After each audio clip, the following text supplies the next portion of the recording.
Salam. Bir müdir və ya yüksək vəzifəli bir müştəri ilə danışmaq lazım olanda, siz də məktəb zamanında kimi özünüzü direktor otağına çağırılmış hiss edirsiniz? Daha yüksək vəzifədə olan insanlarla danışmaq olduqca qorxulu ola bilər və mütləq riayət etməli olduğunuz nüanslar var. Əgər siz də daha yüksək vəzifədə olan biri ilə danışarkən bu 10 sadə məsləhətə əməl etsəniz, o zaman özünüzü daha inamlı hiss edə və lazım olan nəticələri əldə edə bilərsiniz. Sizi uğura doğru istiqamətləndirəcək daha çox motivasiya videoları üçün kanala abunə olmağı unutmayın. Əgər siz artıq uğura gedən yoldasınızsa, videonu bəyənməyi unutmayın ki, bizdən biri olduğunuzu bilək. O zaman gəlin başlayaq. Diqqət etməli olduğunuz birinci məsələ. Müdirinizlə və ya önəmli biri ilə danışarkən əvvəlcədən özünüzə bir məqsəd qoyun. Onu məşğul etməklə nəyə nail olmaq istədiyinizi bildiyinizdən əmin olun.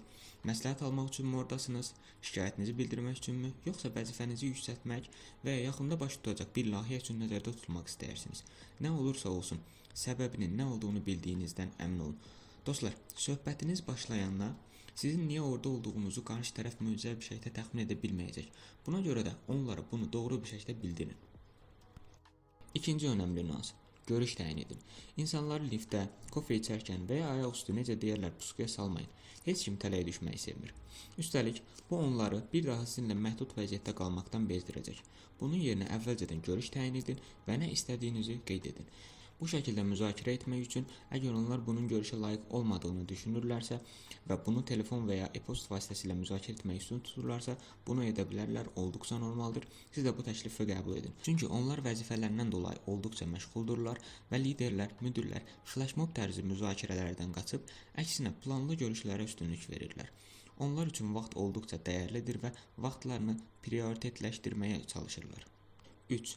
Dərhal söhbət mövzusuna keçin. Qısa və əsaslı olun.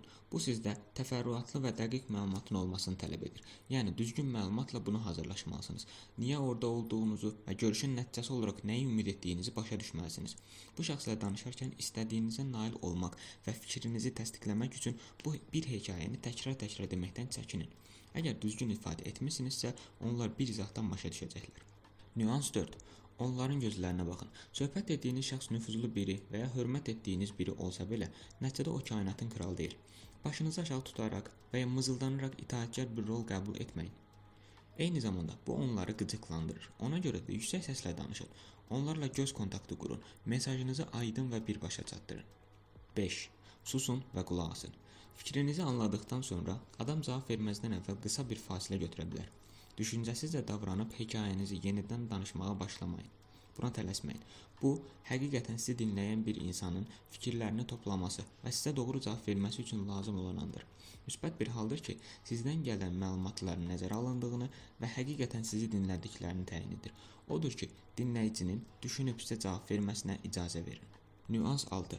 Sizdən daha yüksək vəzifədə olan insanların və ya karyerasında sizdən irəlidə olan insanların yanında özünüzü əsla kiçik görməyin. Bundan daha önəmlisi isə odur ki, bu tip insanların önündə özünüzü yalandan təvazökar bir şəkildə təqdim etməyiniz işə yaramayacaq. Çünki bu onlara keçmir. Digər bir məsələ.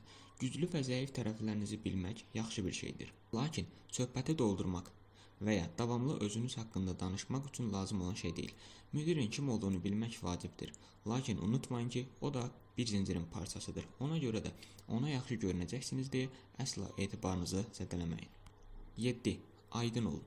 Necə ki, cəsarətinizi toplayıb və müdirinizlə bir mövzunu müzakirə edirsiniz, ancaq onun nə dediyini unudacaq qədər həvəsli bir şəkildə təsdiqləmək məqsədi ilə başınızı yelləyərək fürsət əldən verməyin. Daha sonra onları başa düşdüyünüzü bildirirsiniz və uzaqlaşırsınız. Bu onların nə demək istədiklərindən əmin olduğunuzu bildirir, yox əgər başa düşmədiyiniz bir nüans varsa, o zaman sual verməyin vaxtıdır. Onlardan birbaşa göstərişlər aldıqdan sonra onları düzgün yerinə yetirməzsəniz, işlər yolunda getməyəcək. Nüans 8. Bir problemi müzakirə etmək üçün görüşürsünüzsə, net olun və məsuliyyəti öz üzərinizə götürün.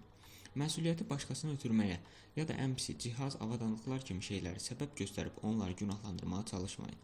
Siz bir problemlə bağlı orada olsanız belə, həll yönümlü olun. Şikayətlənmək yerinə həll üsulları düşünüb təklif irəli sürün. Əgər manipulyasiya etməyi bacarırsınızsa, bunu dolayı yolla qarşı tərəfi hədələmək üçün istifadə etmək ağıllıca deyil. Onu bilin ki, işlər yaxşı getməyəcək. 9. Başqalarını və ya müdirinizi tənqid etməyin. Söhbət təbii şəkildə axmağa başlayarsa biraz rahat olmaq olduqca asandır. Unutmayın ki, hər şeydən əvvəl o səlahiyyətli birisidir. Müdirdə sizinlə biraz tanışlıq olması üçün kimisə baltalamaq və ya kiçik görmək cazibədar ola bilər. Lakin bu sizin xeyrinizə işləməz. Çünki siz bölücü kimi görünürsünüz və əlbəttə ki, narazılığınızın aradan qaldırılması üçün uyğun vaxt bu deyil. Rəhbərinizin əlbəttə ki, sizin fikrinizi açıq şəkildə soruşması istisna. Nüans 10. Onlara təşəkkür edin. Bu söhbətin ən vacib məqamlarından biridir. Vaxt ayırdığı üçün bu insana təşəkkür etməyi unutmayın. Ayağa qalxmağı və yaxud ehtiram əlaməti olaraq baş əyməyə ehtiyac yoxdur.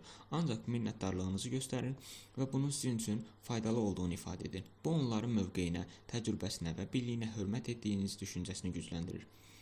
Yaxşı, bəs sizin bir patron və ya rəhbərlə etdiyiniz ən yöndəmsiz söhbət nədir? Təcrübələrinizi şərhlərdə bizimlə paylaşın. Təbii ki, sona qədər bizimlə qaldınız. Bilirsiniz ki, bonus olaraq daha bir tipi sizinlə bölüşəcəm. Heç bir şey bu hərəkətdən daha çox önəmli şəxsləri qızıqlandırmır. Bir şirkətin icraçı direktoruna məktəbə hara getdiklərini soruşmaq kimidir. İnsanların vaxtını boş suallarla sərf etməyin. Probleminizin, şəxsin səlahiyyəti və məsuliyyətləri daxilində olduğunuzdan əmin olun. Əgər onların qərar qəbul etmə səlahiyyətindədirsə, daha sonra bunun üçün gedin. İnsan qaynaqlarının mühasibat sistemi ilə bağlı məyusluqlarınızı bilməsinə ehtiyac yoxdur. Bunun üçün HR meneceri gedir. Və sonda, daha yüksək vəzifədə olan biri ilə söhbət etməkdə sizə ən yaxşısını arzulayırıq. İzlədiyiniz üçün təşəkkürlər. Bütün yeni videolarımızı izləmək istəyirsinizsə, bəyənməyi və abunə olmağı unutmayın. In no time we gon' be right back. Right by my side like a monkey on my back. It's been a ride and we know we need it done. I guess you need the Lord.